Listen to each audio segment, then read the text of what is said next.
안녕하세요. 틈만 나면 홍콩을 가는 신천에 사는 참씨입니다. 막상 홍콩 여행을 가려니 궁금해지지 않으세요? 홍콩은 쇼핑이라던데 뭘 사면 좋은지, 딤섬이 맛있다던데 어디 가서 먹어야 좋은지 말이에요. 홍콩 여행에 관한 궁금증 5가지를 현지인이 지금 바로 풀어보겠습니다. 홍콩 환율이 160원대로 떨어지지 않는 한은 모든 것들이 한국보다 비싸게 느껴진다고 보시면 됩니다. 아메리카노 한 잔에 40불인데 이게 4,000원이 아니라 6,800원이니까요. 라떼 종류는 9,000원에서 만원 가까이 하고요. 대신 홍콩에는 재고가 많습니다.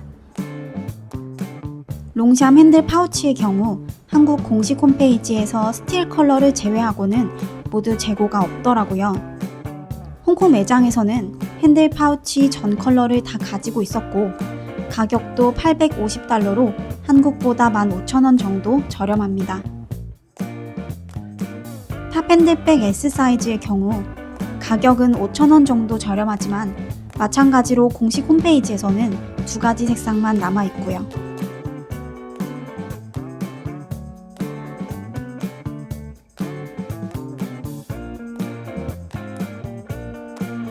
제가 방문한 매장은 침사추이 하버시티 맞은편에 위치해 있어요. 평일 점심시간 기준으로 웨이팅이 있긴 하지만 10분에서 20분 정도 소요되었습니다. 시티게이트 아울렛은 공항에서 10분 거리이기 때문에 많이들 들리시는 장소예요. 나이키 매장 앞에 팝콘이라는 편집샵이 작게 있어요. 스투시나 슈프림 제품을 4피스 구매 시에 50% 할인한다고 해서 가보았는데 남은 색상이 제 기준으로는 다 튀는 색밖에 없더라고요.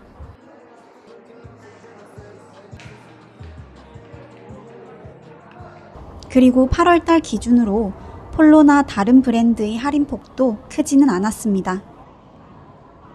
그래서 공항을 가기 전에 시간이 남아서가 아니라면 일부러 쇼핑을 위해 들리는 것은 크게 추천하지 않습니다.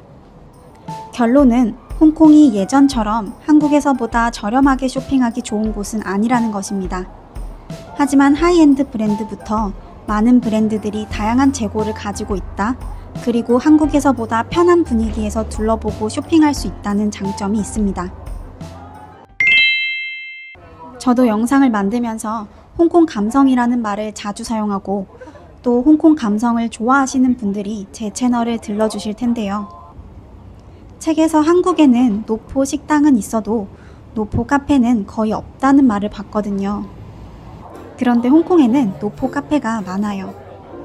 단순히 레트로한 감성을 흉내낸 것이 아니라 정말로 1950년대부터 시작한 그런 곳들이요. 1950년에 문을 연 미도 카페는 대표적인 올드 차찬탱입니다. 그 시대의 타일과 벽, 창문을 그대로 간직해서 들어서자마자 시간 여행하는 기분이 들었어요. 솔직히 이곳은 음식 맛이 좋은 곳은 아니라서 이런 분위기를 좋아하시는 분들께만 추천하는데요. 과거의 어떤 물건을 따라 만들어낸 곳이 아니라서 머무는 동안 느끼는 기분은 기대 이상이었습니다. 1969년부터 시작한 타이온 커피에서는 밀크티와 에그타르트에서부터 현대적인 음식들까지 모두 맛볼 수 있습니다. 그 이유는 문을 닫으려던 가게를 2022년 티파니 영이 인수했기 때문인데요. 이분은 타이온을 무엇을 바꾸려고 하는 게 아니라 유지하고 지속하려고 한다고 말씀하시더라고요. 오래되고 알록달록한 거리 풍경, 지금은 거의 사라졌지만 홍콩의 네온 사인, 다양한 국적의 사람들 등 다양한 이유가 있겠지만 노포들도 홍콩 감성을 만드는데 큰 역할을 하는 것 같아요. 미도 카페를 제외하고는 음식들도 다 맛있었거든요. 빙키차동, 람퐁유엔, 타이온 커피 등 다양한 노포들이 있으니까 여행 중에 꼭 한 번은 들러보시길 바랍니다. 딤섬집은 워낙 많지만 검색하면 가장 먼저 나오는 곳은 티모안, 원딤섬, 딤딤섬일 거예요. 오늘은 원딤섬과 딤딤섬을 한번 비교해 보겠습니다. 원딤섬과 딤딤섬 모두 코로나 기간에 리모델링과 이전을 거쳤기 때문에 내부가 굉장히 깨끗하고 예쁩니다. 원딤섬에서는 새우가 든 하가우, 조주식 딤섬 에그번을 주문했습니다. 하가우는 안쪽에서 터져 나오는 참기름 맛이 아주 고소하고 새우도 탱글했어요. 조주식 딤섬은 야채와 땅콩이 들어있는데 피가 너무 얇아서 한 입에 먹어야 될 정도였어요. 하지만 야채 하나하나가 쏟아질 것 같은 살아있는 느낌이라 더 좋더라고요. 에그번도 계란 맛이 많이 나지 않아서 맛있게 먹었습니다. 딤딤섬은 이 가지튀김과 크리스피 라이스롤이 유명하죠. 가지튀김은 다진 해산물이 더해져서 스촨 소스가 올려져서 나와요. 저는 가지와 새우를 좋아하는 편인데도 이 두 가지가 크게 잘 어울리는지 모르겠더라고요. 그리고 스촨 소스는 향신료 향도 좀 나고요. 창퍼는 안쪽에 새우를 넣고 튀긴 거라 바삭바삭하지만 무난한 맛이었어요. 결론은 향신료 향이 없고 담백한 원딤섬이 저는 더 좋았습니다. 같은 하가오도 원딤섬이 더 맛있는 느낌이었고요. 하지만 딤딤섬 메뉴를 좋아하는 사람도 정말 많거든요. 튀김 요리나 조금 더 자극적인 메뉴를 좋아하신다면 딤딤섬에서 가지튀김, 고추튀김을 같이 주문해 보시고 담백한 딤섬을 좋아하신다면 원딤섬이 나을 거라고 생각합니다. 운영 시간과 위치가 다르기 때문에 이 부분을 참고해서 여행 계획을 짜면 좋으실 거예요.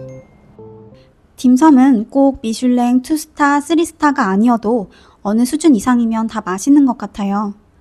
맛 없는 김밥은 피해야 하지만 솔직히 화려한 김밥이라고 더 맛있는 건 아니잖아요. 홍콩에서 꼭 한두 끼는 딤섬으로 채워보세요. 아무래도 공산품이나 외식 물가는 비싼 게 맞는 것 같아요. 대신 한국도 그렇지만 홍콩은 비즈니스 런치를 하는 사람들이 많아서 레스토랑마다 평일 점심 메뉴가 꼭 있거든요. 여행자분들은 홍콩에 주말만 머무는 게 아니니까 평일에는 이 런치 메뉴를 꼭 이용하셨으면 좋겠어요. 저도 저녁에만 방문했던 프리츠인데 런치 메뉴도 3코스로 제공되더라고요. 피치나 야퉁인 하버사이드 등 여러 곳이 있는데 가격과 맛뿐만 아니라 분위기와 서비스도 좋기 때문에 어린아이가 있거나 부모님과 함께하는 여행에서는 꼭 고려해 보세요.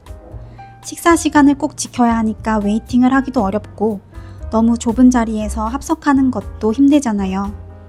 서양식 플러팅까지 장착하셔서 아마 홍콩이 이렇게 친절했나 하는 생각도 드실 거예요. 홍콩 여행 필수 코스를 검색하면 피크트램에서 보는 야경, 저녁 8시에 진행되는 심포니 오브 라이트가 꼭 나오거든요. 그런 만큼 피크트램은 정말 붐빌 때가 많아요. 홍콩 여행이 처음이라면 그래도 빅토리아 피크에서 야경은 꼭 보셨으면 좋겠어요. 정말 예쁘거든요. 대신 날씨가 흐리거나 비 오는 날은 안 올라가는 게 좋습니다. 심포니 오브 라이트는 코로나 전과 비교해서 많이 약해졌어요. 큰 감흥이 없기 때문에 그냥 스타의 거리를 산책하는 것만으로도 충분하다고 생각합니다. 저녁 시간에 페리를 타고 건너가면서 보는 풍경이 더 예쁠 수도 있고요. 오늘은 홍콩 여행에 대한 5가지 궁금증을 정리해 보았습니다. 도움이 되셨다면 구독, 좋아요도 부탁드릴게요. 구글 링크는 더보기란에 남겨두니까 꼭 확인해 주시고요. 오늘도 영상 봐주신 모든 분들께 진심으로 감사드립니다.